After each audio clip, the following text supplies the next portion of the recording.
Good day. Welcome to 10-minute well-being tips for managers. Maybe turn off your phone or at least put it on mute so the beeps, buzzers, and bells don't distract you. All of these distractions are not good for our well-being.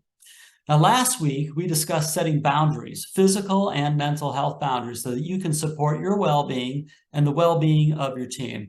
And this week, we're going to discuss meetings and huddles. Now, I've heard many times from different people that they don't have time for wellness during the day. If you participate in a huddle or a meeting, you have time for well-being, and I'll show you how in the next 9.5 minutes. I've also heard from many people that they don't like meetings. As a bonus, I'm going to throw in tips for how to make your meetings be a source of well-being instead of a distraction to your well-being. Now, a special note to those of us this morning on the program who work in clinical units. I recognize that your meetings are minutes long and not half hour or an hour long.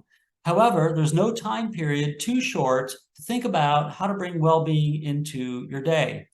If you're on a clinical unit, consider how you might create team unity or create a sense of community during your huddle, and that's a form of well-being. And maybe move the huddle towards a whiteboard where you have the schedule for who and when breaks are going to happen that day. That's something I hear a lot. People want their breaks. Let's figure it out.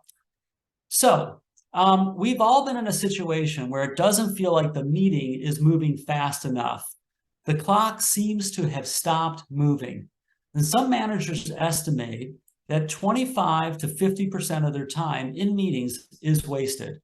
One study estimates that those people spend 2 full days just in meetings.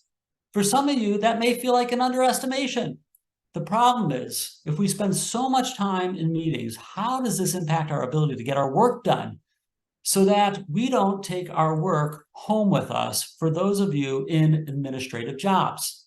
Now, over the next few slides, you're going to see me break down meetings into before, during, and after. Now, to have a good meeting, you need to start well in advance of when the meeting starts. This means for standing meetings, look back on the notes and see whether the action items were done.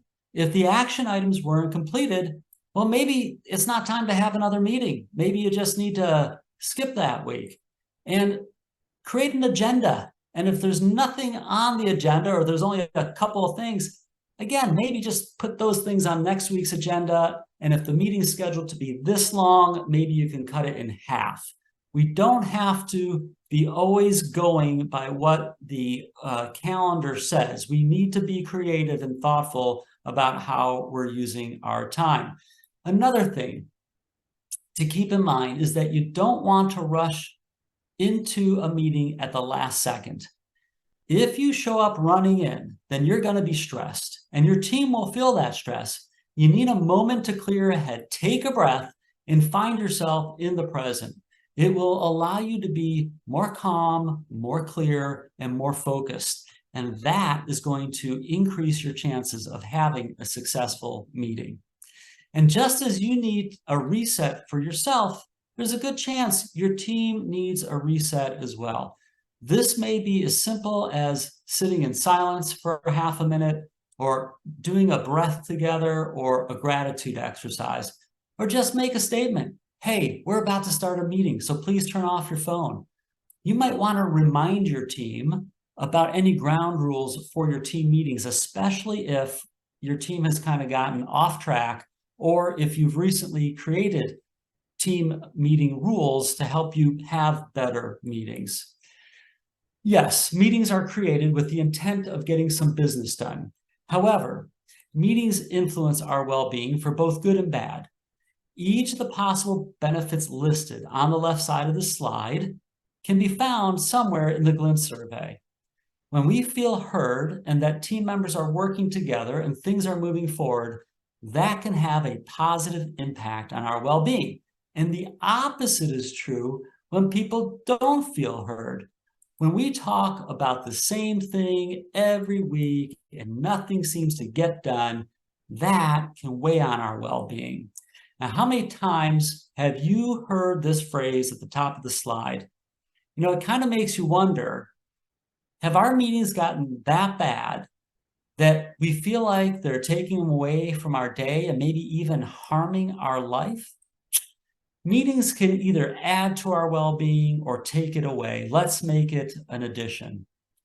Now, if you capture these 3 items in a meeting, then you will greatly improve the chance of engaging those who are in that meeting with you. You'll also increase their satisfaction. And don't forget electronics. This is going to sound like a commercial against cell phones and social media, and perhaps it is. Every time someone checks their cell phone, somebody else in the room who sees it thinks, hey, maybe I should check my cell phone. And even if they don't check their own cell phone, that person is a distraction, not only for themselves, but other people. Distracted meetings take longer and are less effective. Now, this title may sound familiar. I hope it does. I encourage you to literally put well-being on your agenda as a standing item, whether it's a huddle or a traditional meeting. Well-being can present itself in many different ways on a team meeting agenda. Even just the start of the meeting, as we previously said, with a moment of collective silence, a group breathing practice, or a little gratitude, that can be a great way to start it. It could be the announcement of a Healthy at Hopkins event, or maybe you share what you've learned in one of these 10-minute well-being tips episodes. And don't just talk about it, make it real, make it come to life. Maybe you can include or take this approach, any one of the things in your meeting, and you don't have to do it alone. Maybe there's a wellness champion in your team that can help get this organized. Or maybe you just go to the Healthy at Hopkins portal, and under the Benefits tab, you will see the Wellbeing menu. Click a few clicks, and someone from the Healthy at Hopkins team can either deliver that service in person or virtually at one of your team meetings. And don't forget the end. The end of the meeting is just as important as the beginning and the middle. In fact, I suggest you literally put conclusion on the agenda and assign a certain amount of time. You don't want to wait until you're out of time to do the conclusion. It's better to discuss less and commit to more than to discuss more and commit to less.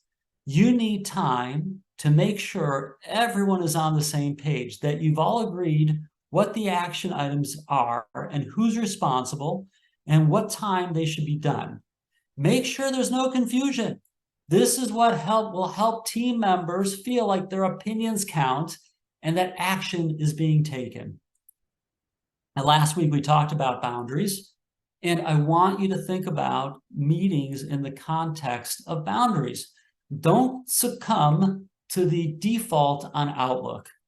For the few seconds it takes to change a 30-minute meeting to 25 and a 60-minute meeting to 50, it saves everybody else time, and it gives each of us a break in between meetings. And think about the time of day you're having a meeting. If you have that meeting first thing in the morning, don't you think that's kind of a stressful way to start the day? Some of the people on your team may have children and they may need to address that. Someone might get a flat tire. I mean, maybe not before a certain hour, and maybe not after a certain hour at the other end of the day for the same reason. People have lives outside of work. Now, listen, there is a policy that says we should be getting a half-hour lunch break, and we really need to work towards protecting that break for our team members, not only because it's good for their mental health, but because when they return from this break, they will be a much better team member and they will do better at that work, whether it's less likely to have a patient error or less likely to make a mistake typing. One way or the other, we need to protect lunch breaks so that, and we're not filling them in with meetings. When we let others participate in running the meeting, it gets them more involved. It improves engagement and gives them experience, because many of our employers are looking for opportunities to develop their skills because they would like to see their future inside Hopkins. So you're doing two good things there by asking others to participate in a meaningful way. All right, listen, I have gone through these tips already. They're all embedded in the last 10 minutes. I'll just do one more shout out. Next week is on priorities. And we do need to set priorities because we can't do everything. And that includes setting priorities for meetings. It can't be possible that we need to have 30 people in a standing meeting every week.